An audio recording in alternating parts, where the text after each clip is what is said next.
Hi, and welcome to today's video. Today's video is going to be a little bit different than the videos that I've made in the past. If you look at my channel, you can see that other than some shorts, I haven't really uploaded a full video in about a year. And before that, I think it was a couple years, I'm not sure. There's some reasons for that, but before I get into that, I just want to say I am using Faber Castell. I'm doing 2 graphite portraits, and I'm using everything on Canson XL mixed media paper. I will have all my things that I've used in the video listed in the description below. I'm also leaving the reference photos up. You can either draw along with me, which I would love, or you can just kind of hang out and see how I figured out how I wanted to approach these portraits. You can kind of think of this video as like, in the beginning of Bob's Burgers episodes. I don't know if you watch Bob's Burgers. It is my favorite show. But in every beginning of every video, they have this banner going across the restaurant that says Grand Re-Opening. And that's kind of what this video is for me. It's my Grand Re-Opening. So some of the reasons that I stopped making videos were, one, my computer, she is old. She's like 10 years old, and she can't really handle the oomph that it takes from the video editing software to actually edit these videos. Two, my internet sucks. I think I may have the worst internet on the planet. It takes like 12 hours to upload a couple minute long video, and it also stops the Wi-Fi or the internet in the entire house, and that just really wasn't feasible for a long time. My videos were also heavily scripted. I would spend hours and days writing out a script for like a 10-minute video that at the end of the video, it just did not feel like me. It felt really phony and plastic, and just I was not having a good time. Also, I don't know if anybody else goes through this. Like, I hate the sound of my own voice. And that was, like, I would hear my videos playing in the background, and I was like, ugh. I also felt like that imposter syndrome. Like, I know that I can draw, but sometimes it feels like I shouldn't be showing and teaching anybody or showing anybody. Because I look back at my old stuff, and I just, it's gross. I hate it. I think everybody feels that way about their art. And for the most part, I was not having fun. And that was really a shame, because I love drawing. I love showing everybody my process. I love watching my drawings come to life. Like when I'm editing these videos, it is so fun to watch it go from a blank sheet of paper to, say, like a fully rendered piece. And you can just see things come to life. And to me, that is just, that's so cool. So going back to that imposter syndrome, I was watching a video. I cannot for the life of me remember who had said it, but they said that you do not need to be an expert or the best at things to teach other people how to do things. You only need to be a few steps ahead.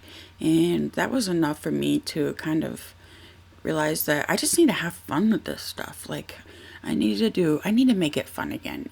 So moving forward with my videos, I'm going to be trying to move away from like photorealism or like hyperrealism.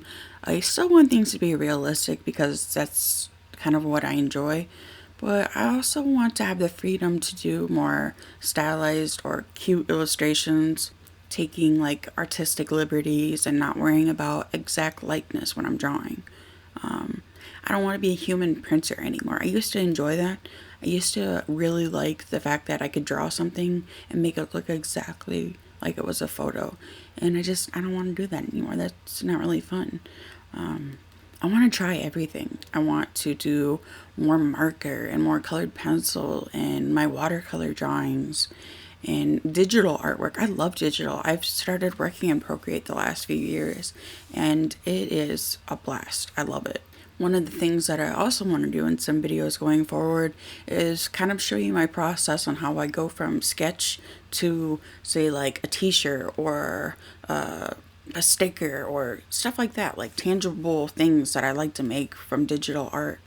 So if you decide to stick around for my channel, that's kind of the stuff that you can look forward to seeing. On this particular portrait, or sketch really, because it's not a finished portrait. These are just sketches that I've been having fun with. And I'm not aiming for perfect lines. I do a lot of like sketchy movements where I will make a bunch of lines that aren't actually lines. I'm more of like filling in a shape and trying to find the lines.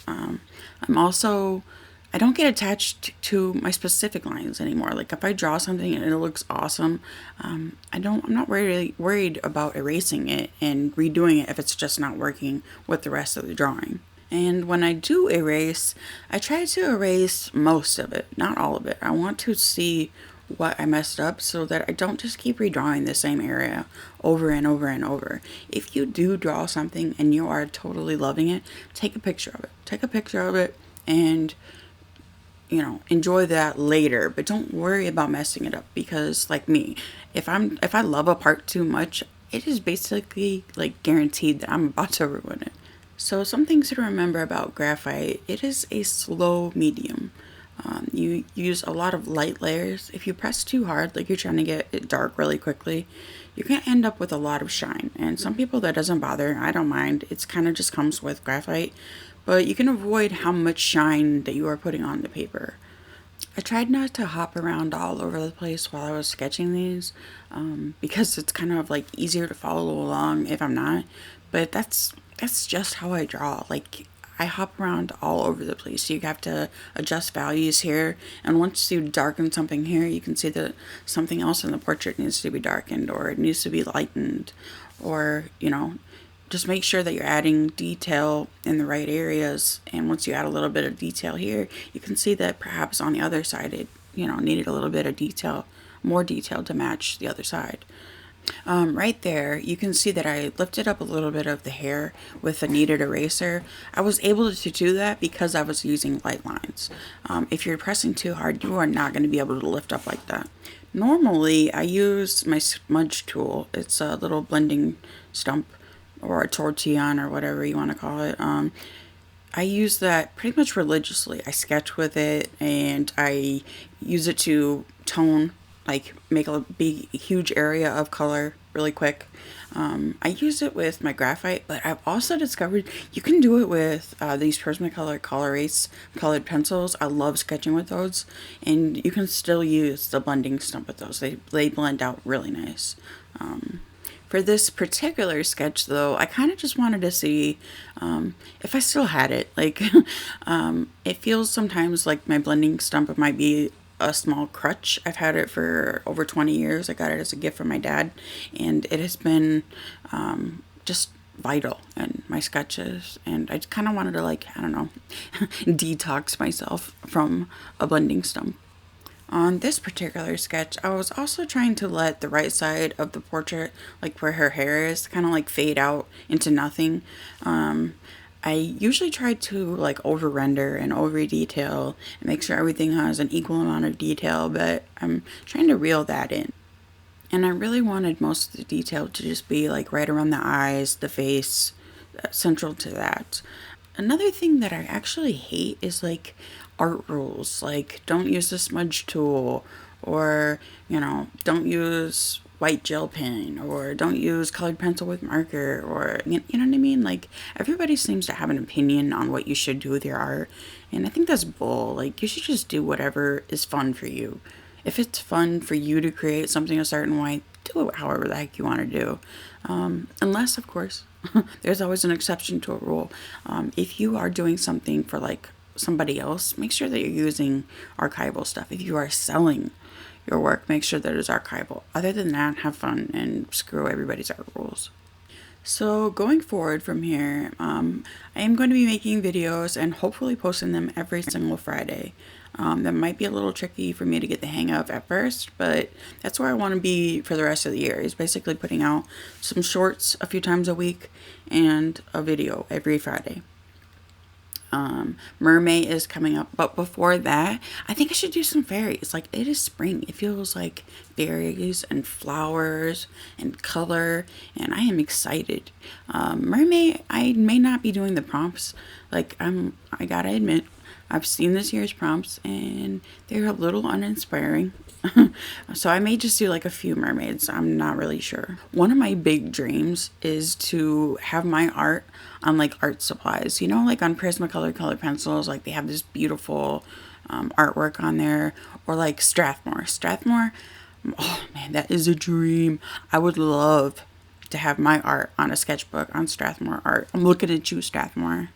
So yeah, going forward, you can expect a lot more drawings, a lot more videos, a little bit of chaos because I am just a chaotic person, and some rambling. Emerald Art is one of my favorite videos to watch, and she kind of just like paved the way. Like, I don't have to be tutorial based in every video. That's not fun, and that's not really who I am. It doesn't really feel genuine. You're gonna get genuine me, and that's kind of scary. But I hope you enjoyed this video. I hope you have a great day. Make some art. Bye.